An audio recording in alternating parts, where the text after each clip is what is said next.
Hey guys, this is Lala Legacy and welcome back to Seabed. So this time we are going to go through the new tips that we have unlocked in the last episode. So let's start with Narasaki's clinic furnace.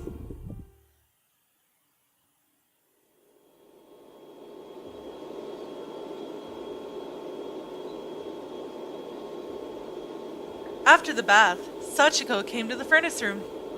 Without even trying to fight the loud noise inside, she mouthed that the bath was now open and free to use. I gestured that I understood. I normally use the shower in the clinic, but once a week I'd heat up the underground bath. After making sure that the furnace was working as intended, I headed to the bath.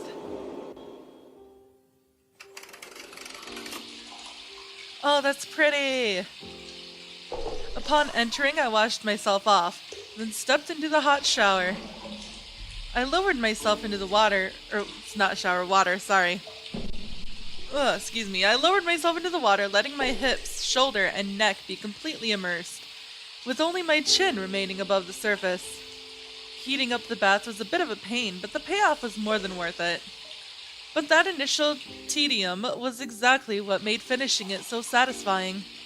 I remembered how there used to be more patients and doctors in this clinic in the past. We'd have the bath heated every day back in those days. But eventually the number of our patients decreased and so did the doctors. Soon enough, evening was upon us, and the only source of illumination in the humid bathroom became this thin ray of light through the ceiling. I remembered my experience in room 208 today. I tried looking for traces of the unfamiliar bedroom that appeared in front of me for a brief moment, but couldn't find anything out of the ordinary. I took a deep breath, then slowly exhaled it. I wondered if it wasn't or all just a dream of some sort.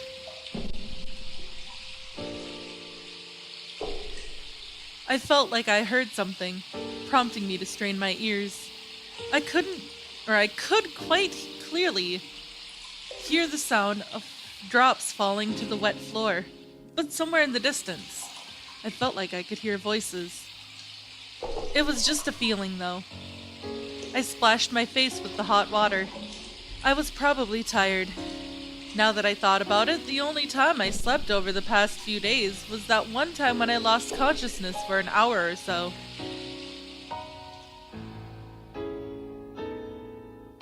After soaking for some time, I stood up and wiped the remaining water off my skin, then changed back into my clothes and dried my hair with the dryer resting by the water basin. I turned everything off and left the keys to the furnace and the dressing room where they belonged. I was just about ready to head off toward the night duty room when a sudden onset of dizziness made me stagger on my feet. I needed to get myself some coffee and emergency sleep once I got back.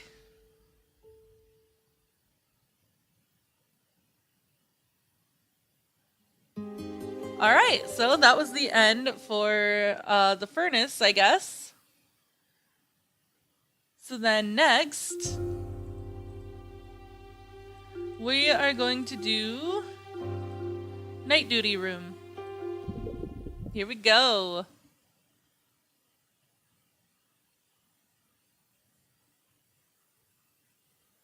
It was already 8 by the time I returned to the night duty room. I had a cup of hot coffee and lay down on the bed.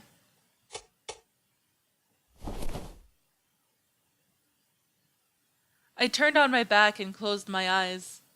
I expected to fall asleep right away, but it didn't quite work out that way. The coffee might have dispelled my drowsiness a little. I stood up, flipped the notebook lying on the table open with one hand, and had another look at the diary. It was a short thing, so I ended up going through it in no time at all. However, I had this odd feeling about it. I read through the entries again. Something was missing. Not the pages I myself tore out, of course. And it wasn't some sort of misunderstanding on my part either. I couldn't recall the exact date, but a certain episode I remembered clear as day was missing from the text. I lifted my coat off the wall hanger and took out a memo pad from its pocket. A fragment of that missing episode was jotted down on it. I had a bad feeling about this. I felt the entire clinic squirm as I touched the wall of the corridor. I took the key and hurried over to room 208. As I finally reached Sachiko's room, I knocked on the door. I waited for a while but received no answer. I tried again, but there was only silence. It was possible she had just fallen asleep right after her bath. All I might have done here was wake her up. However, I was too worried to care about that now. I knocked again, just in case. Upon receiving no answer, I unlocked and pushed the door open. An empty bed was the first thing that entered my vision. I entered the room and looked around, but she was nowhere in sight. Both the door and the window were locked. I called out her name, but was only met by silence. I even looked under the bed to make sure she wasn't hiding somewhere. No other strange phenomena occurred, though. There was not a single trace left of Sachiko's presence. Her clothes were gone, and her bed sheets didn't look slept on. This was the room 208 before her arrival. I left the room and checked the bathroom, the inner yard, and the dressing room, as well as any other place I assumed Sachiko might visit. Unable to find her even after all that, I began looking for clues about her departure. That said, I couldn't imagine her leaving without letting me know. This place didn't have many exits. First, I investigated the front doors of the lobby. I turned the doorknob, but the door didn't move an inch. It was locked. Next, I checked the side exit in the west wing, but the result was the same. Finally, I went to the library through the connecting corridor. The door was once again locked. Just in case, though, I unlocked it and entered the building.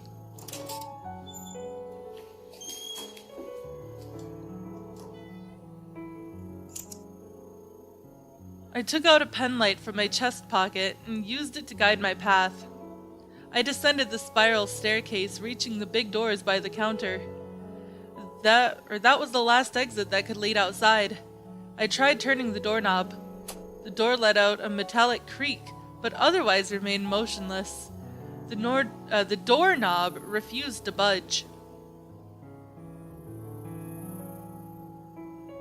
I left the library, but couldn't think of any other place to check. I looked all over the clinic, going as far as to check every single one of the black windows. My mind kept going in circles. I wonder if I hadn't made some sort of a mistake.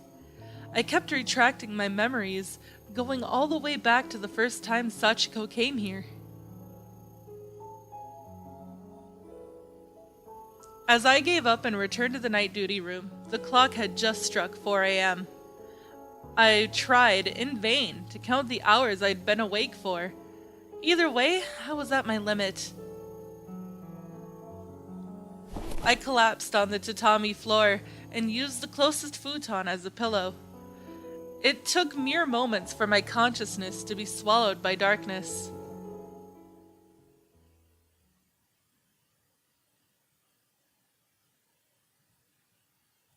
The night duty room was bright when I woke up. I immediately remembered what happened the previous night. I rose to my feet and noticed the notebook I read yesterday still resting on the table. It looked like proof that I wasn't dreaming. I stretched my back and rubbed my neck. I inhaled a deep breath, then let it all out. In the end, I couldn't find Sachiko anywhere. I opened the notebook on the table. I flipped through a few pages. However, no matter where I looked, I could only find empty white pages. It seemed like all the records had simply vanished. I calmed myself down and considered what to do next. First of all, I had to find Sachiko. And to do that, I'd have to leave this clinic. However, I had no key that would make such a feat possible.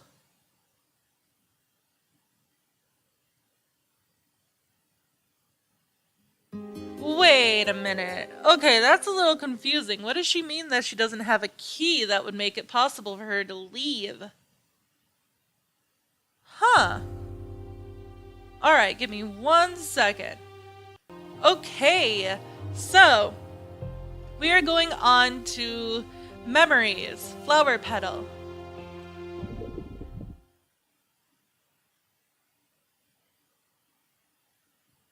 I washed my face in the sink. Its cold touch bit into my skin, helping me wake up. A single flower petal circled in the whirlpool created by the drain. I scooped it out. I looked at the mirror to realize there was an empty vase in front of it. I placed the flower petal by it and wiped my face with the nearby towel.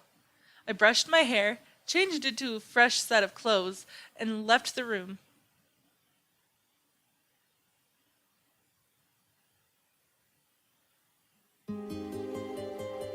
I mean, okay, I guess that was that. Weird. Okay, let's go back. Apricot.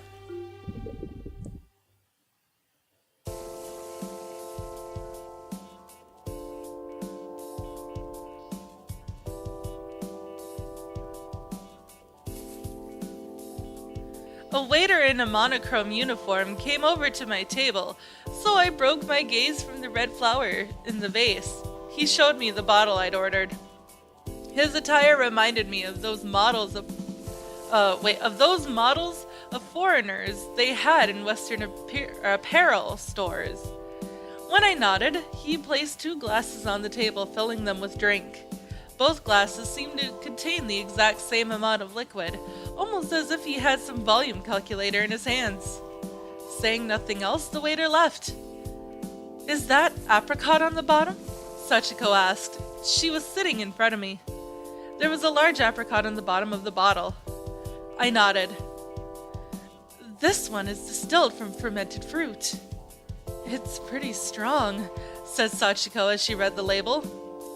"I hear it's supposed to be sweet, so it should be easy to drink despite the strength." "You've never had it before?" "A friend from Serbia recommended it to me when I mentioned umeshu to him. He said they had sweet alcohol there as well. Apparently it's popular in the Balkans. According to him, almost everyone had a homemade stash of it in their house. I got interested but never had the chance to try it. Until now." "I didn't know you were knowledgeable about alcohol." "I'm not. I just drink what people recommend to me from time to time. Admittedly, though, there are a few things better in life than a delicious meal and a good drink to go with it." I took a sip of the drink before Sachiko. Just like I'd heard, it passed through my throat like water, leaving only a fruity sweetness and a strong alcoholic warmth. It was just the kind of taste I liked. It just might be a bit hotter in the throat than I thought," I warned Sachiko as she was about to tilt her glass.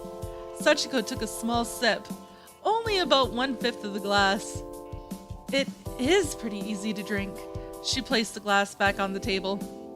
I felt some warmth rush to my head as I finished my glass, prompting me to order something for dessert. I wouldn't normally get drunk this fast. I didn't know whether it was because I hadn't drunk in a while, or if I was simply exhausted from work, but I figured this was a good place to stop. "I can't see our office from here, but what about your clinic?" Sachiko's gaze was fixed on the panorama of the city beyond the window. Countless streetlights flickered there in the distance, making the contours of the city a little difficult to make out from the bar on the 31st floor. "I'm not sure. I could probably tell if it was bright outside." I looked back at Sachiko. Her eyes were still fixed on the nighttime cityscape. Her long black hair fell on her ears when she tilted her head, hiding them from sight. "Would you like another round?" I asked when I noticed that her glass was empty. "Just one more then," she replied. Sachiko picked up the glass I filled for her and took a small sip. I don't usually I don't usually drink much, but I like this place and the food was pretty good too," I'd better write down the name of this place. I nodded. They've got exotic drinks, offer good snacks to go along with them, and the view is fantastic. What more could a girl want? It's just the place I've been looking for lately. I can't imagine you going to a bar alone, though. Yeah, I guess you have a point there, said Sachiko. When it comes to this place, I usually reserve a bottle or two in advance, so feel free to join me if you ever feel like it. That sounds almost a little too nice. Or is it part of the treatment too? Perhaps, I made a thoughtful gesture. Sachiko slightly tilted her head to the side. Why did you choose this line of work, Narasaki? I wanted to be a doctor ever since I was a kid. I forgot why, though. Wasn't it difficult to get there, though? I imagine you had to study a lot. I don't think I feel as strongly about personal preferences as the average person. I never considered studying to be particularly boring, nor did I ever feel like doing anything else. Maybe my own insensitivity is what made me want to learn more about how the minds of others worked. Sachiko's eyes grew incredulous for a moment, then wandered to my empty glass. I think I've had enough for the night, I said, then changed the subject by asking if she was enjoying her current job.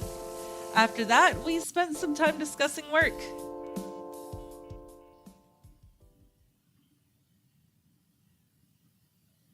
Alright, and then there should be one more, which I think we can get through them all.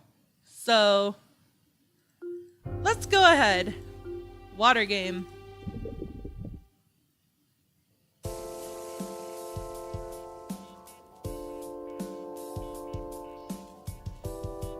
Once we paid our bill, we stepped outside into the cold night. I noticed Sachiko staggering while I was adjusting the position of my scarf. I clasped her arm out of reflex. Was that a bit too much for you? No, I'm fine. I didn't realize how hot I was until I got outside, but I'm okay now. It was close to midnight, but the neon signs all around us made the night hardly any darker than the middle of the day. As we were passing by the park near the station, we spotted a fully decorated Christmas tree. They're getting a bit ahead of themselves, aren't they? I remember seeing Halloween decorations here just a few weeks ago. It's nice to have something to look forward to. Something to look forward to, huh? After that, we passed through the station gates and ascended to the train platform. There weren't that many people at this hour. Sachiko's scarf hid half of her face, but I could still see her exhaling white breaths. Do you remember all your Christmas presents from previous years? Not really. I remember getting lots of clothes when I was little, though. Oh, really? What kind?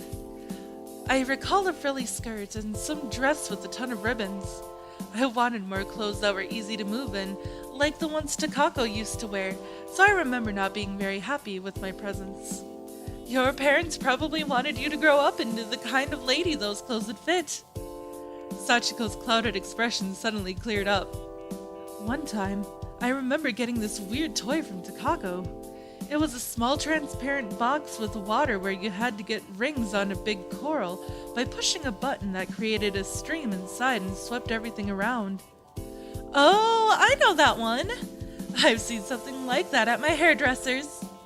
Sachiko nodded. Now that you mention it, I do recall spotting them at a number of barbershops. It's a great time killer, kind of like puzzle rings and journals. I tried recalling more details about that toy as a train passed by us on the opposite lane, but I couldn't remember much besides the fact that it was there. They were everywhere. I wonder if the union recommended them or something. I think it was just a fad. Lots of oddities were popular back then. A fad? Was there anything else like it? Well, there was a spring that could climb down the stairs then a fishing game where the fish would keep opening and closing their mouth, and all sorts of driving games that came with actual wheels and gears. I also remember a flower that would react to sounds. Those are all toys. I like them. Some people call me childish because of that, but I don't care. I know all the ones you listed, by the way. Be careful with that. People will find out how old you are. I don't mind. And it makes me happy to remember those things. I see. I've always made fun of fads, but it's nice to share a memory with someone. You don't see that many crazy fads these days. Now that you mention it, why do you think that is? There's a huge variety of toys nowadays, so people usually just get the ones they like and ignore the others. I glanced up at the electric board one more time to check the scheduled time of arrival for our train. Sachiko regarded the lane with drowsy eyes. But considering your line of work, wouldn't you know more about fads than me? I suppose so. And what you said is basically how I felt as well. Most of our work consists of making ads for products, and most of them are geared towards a specific group of people. Usual or unusual designs that stand out tend to be more popular at first compared to traditional ones, but they go out of style sooner. It's become harder and harder to make something that would appeal to everyone. I see. I saw the lights of the train appear at the end of the lane. Have you ever considered how an increase in all these material things that serve as distractions led to a deterioration of our imagination? I might have. I see you're past your prime. What? Why? That doesn't sound like you at all. Really? The old you would have said something along the lines of, so what? Maybe I'm just drunk. Maybe you are. The train stopped in front of us and opened its doors. Sachiko had her eyes closed, staying silent for most of the trip. I decided to escort her to the entrance of her apartment as we reached the station nearest to her home. Naturally, Sachiko refused at first, but I wouldn't relent. After seeing her off, I considered walking to the clinic instead of taking the train again. I passed a few creepy alleyways along the way and arrived at the clinic in just under 30 minutes. I unlocked the outside doors and entered the dark corridor. I continued down to the night duty room with confident steps. It was pitch dark inside the room, but I knew every single nook and cranny of this place, so it posed no problem. I unfastened my hair, washed my face, got changed, and lay down on my futon. Laying on my back, I adjusted the height of my pillow and closed my eyes. I thought about what I had discussed with Sachiko. Then I remembered a patient that used to frequent this place. The way Sachiko acted today reminded me of that same patient. Alright, so I think that's the end of this one? Yes, it is. Okay, so that is all that I have for this episode, guys. We got through all of the new tips, so that is good. We will return to the main story the next time that I record Seabed. So, I hope you guys liked it, and if you did, please give it a big thumbs up down below. And if you haven't already, subscribe. By subscribing, you're becoming part of a legacy. I love you guys so much, and I will see you in the next video. Bye-bye!